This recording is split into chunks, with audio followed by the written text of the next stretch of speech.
Hey everyone, and welcome to RUBIN'S Mind Lab, where we break down the latest research into what it really means. Ever wonder if your conversations with mental health professionals truly cover the things that matter most, like your deepest struggles?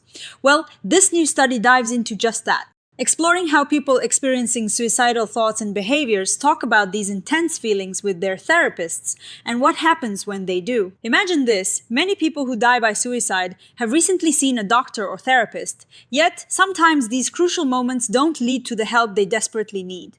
This study asks a vital question. What is really going on in those therapy sessions when someone is struggling with suicidal thoughts? How do people experience these talks? And where are the missed opportunities? It's a look at the conversations that could make all the difference. This research is all about making sure those important moments in healthcare, especially with mental health professionals, are as effective as possible for people dealing with suicidal thoughts and behaviors. It is really about identifying those crucial junctures and making sure the right support is in place. So, how did they find out what happens? They used an online survey. Think of it like a detailed questionnaire where people who had recently talked to a mental health professional about their suicidal thoughts or actions could share their experiences. They asked about whether people actually talked about these feelings, what got in the way of talking, how the therapist responded, if they made a safety plan, and if they were happy with the interaction. They gathered information from 266 adults in Australia who had spoken with a mental health expert within the last 2 weeks. The group was mainly women and most identified as Caucasian. The people in the study were adults between 18 and 71 years old, and importantly, they had recently experienced suicidal thoughts or behaviors and had seen a mental health professional about it within the last 14 days.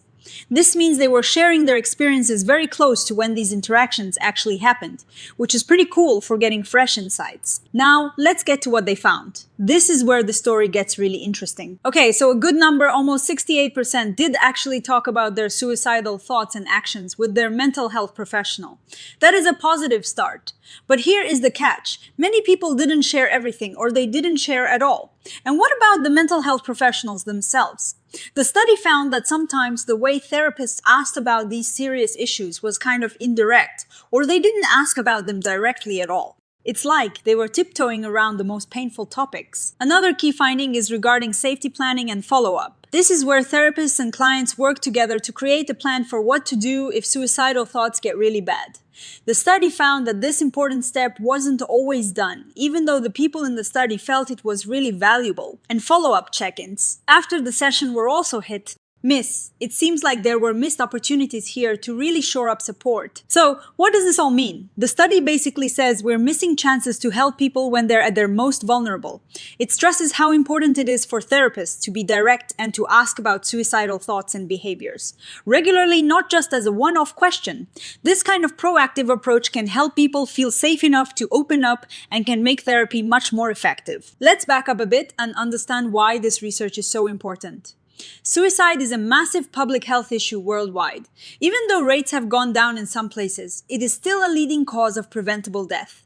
Think about this incredible statistic. About 9% of people will have suicidal thoughts at some point in their lives. That is a lot of people. The earlier we can spot that someone is struggling with these thoughts, the faster we can get them the help they need. And the people who can help the most are mental health professionals who are trained in suicide prevention. Interestingly, when people do talk about these intense feelings, they often tell friends and family more than their therapists. But as you can imagine, friends and family might not always know how to respond effectively. Therapists, on the other hand, have the training to provide that crucial support. The most straightforward way to find out if someone is having suicidal thoughts is simply to ask them. Yet, the study found a lot of variation in how mental health professionals approach this. The way a question is asked really matters. If it is not direct, or if it is asked only once, someone might not open up even if they want to.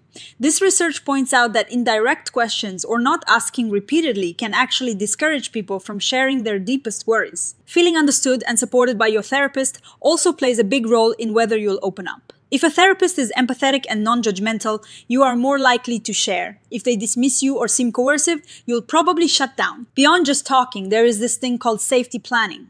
It is a structured way to help people during really tough times. It involves identifying warning signs, thinking about coping strategies, and knowing who to reach out to. Studies show it works really well, especially when it is followed up. While we know a lot about what should happen, this study wanted to see what actually happens in real therapy sessions. Are therapists asking about suicidal thoughts? Are they doing safety planning? And how do people feel about these interactions? That is why this study is so valuable. They focused on people who had recently seen a mental health professional for suicidal thoughts or behaviors.